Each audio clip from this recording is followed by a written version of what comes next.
Hello and welcome to Alive with Amanda. Today we're going to be talking about client balances and how to best manage them. I always get my material from Facebook groups, and every time somebody puts this in, like, how long should I, chase a client down for their balance? Or what do I do if a client doesn't pay their balance? The first comment is always require a credit card. Make sure you see my face, like so aggressive, so mean. It's like, require a credit card. You'll never have this problem. And I'm like, here we go again. Like, yes. If you are new to private practice, require a credit card from your clients. It's the best way to protect yourself, but things happen. Some clients, their credit card gets frauded and they're like, hey, I need to pay you Friday when my card comes in, and then they ghost you. You have a card on file, you're running late, you forget to run it with them sitting there, you run your credit cards at the end of the night, card declines, you call them, they ghost you. You run a large group practice. Like, we see 3,500 sessions a month. Even if 1% of credit cards decline, that's 35 people's cards who decline. It's way more than that. But, and if we and it's like 5 of those people ghost us, like, that's still a lot of money. Like, and because of volume, right? It just like inevitably happens when you're doing more volume. And so don't beat yourself up if you put this in Facebook groups, because people get so aggressive about it. They're like so condescending. They're like, you better require cards on file. And I'm like, we require cards on file for everybody. But you ever get people who are like, I don't want to put a card on file. I don't trust your system. Or, they put a card on file and then it just declines. And then whatever, they've left the room. There's a lot of things that happen. So the question becomes what to do then, right? I'll stop lamenting about people in Facebook groups getting aggressive about comments. And so what we do is that we reach out to the client, we'll give them a call, we'll email them, we'll let them know their card declined. We use TherapyNotes. So there's paperwork in the portal you can send to them to update their credit card. If they don't answer, we send a link to PayPal so that they could pay very easily through PayPal. And then if some time goes by and they don't pay, we bill them through QuickBooks, which is what we use for our invoicing. Just another step in order to try to get paid from people. And so it is really annoying. So I'll just validate, if you're watching this video, I'll validate your feelings. It does not feel good when clients don't pay for their services. It doesn't feel good. It feels awful. It's not fun. You wonder what you did wrong. You wonder if you're going to be able to pay your bills, depending on how small you are. It can be scary, right? Because you're like, what if more clients don't pay? And what if I don't get this money when I was planning on this money and I need this money and I'm planning on this revenue? And so I operate first and foremost as a business owner. And one thing that I have learned that is there's just a margin of error in the things that you do. A margin of error in the credit cards getting declined and clients not paying and insurance companies not paying and clients canceling, blah, blah, blah, blah, blah, blah, blah. The smaller you are, the smaller, of course, you want that margin of error to be because you have less error to account for. But you have to know that these things happen. When you're running a business, not when you're a therapist, not when you're a mental health counselor, not when you're doing therapy, when you are running a business, credit cards get declined.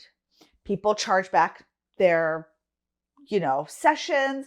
They cancel their appointments last minute. They don't want to pay late cancellation fees. They ghost you. This happens. Okay. And it's really important that we don't take that personal, that we know that that's a part of the client's process, that that's a part of their money story, that that's a part of whatever it is. Many people blow off medical bills. They might just see this as another medical bill that they're blowing off, not justifying it, not saying that's okay, but people do not pay their medical bills. If they did, there would be no such thing as collections.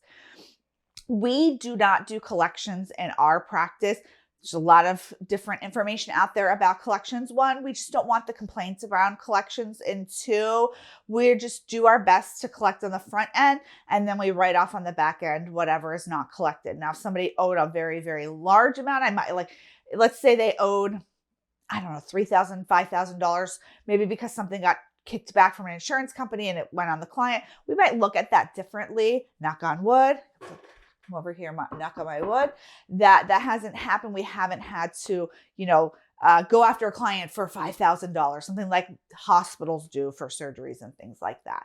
And so there is nothing wrong with setting up collections. We just have decided not to set up collections, but you definitely want some kind of policy in place on what you do if a client's card gets declined and they don't call. Do you send a letter? Do you send certified mail? Do you email them? Do you give them alternative ways to pay? And for how long will you look after that? 30 days, 60 days, 90 days, 6 months.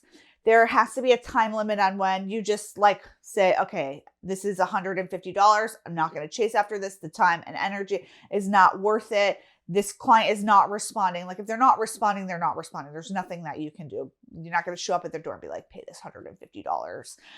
Again, I just want to validate that doesn't feel good. Of course, that doesn't feel good to lose out on that revenue. But when you run a business, you have to know that there's a certain amount that you are going to lose. I always think about my father-in-law worked at Home Depot for a period of time, and they call it shrinkage, right? It's what people steal. It's just people they incorporate that into their bottom line. They understand that a certain percentage is going to get stolen, whether it's something very small, what do they sell at Home Depot that's small? Covers to light switches, right? I can imagine those are easy to steal, or people stealing things as big as drills and putting them in other boxes and things. I'm not going to talk to you about my antisocial ways of what I'm thinking about how people steal, but I know that people do steal, right? And they incorporate that into their bottom line. I think that makes a lot of sense. And so making sure that you incorporate that into your bottom line. We can talk about that in a minute, but first I want to thank our sponsor, TherapyNotes. If you're looking for an electronic health record where you can save client credit cards, you can send paperwork through the portal to remind them. Now they have secure messaging where you can remind clients to pay their balances. You can take payments directly from there. You can see credit cards that are expiring.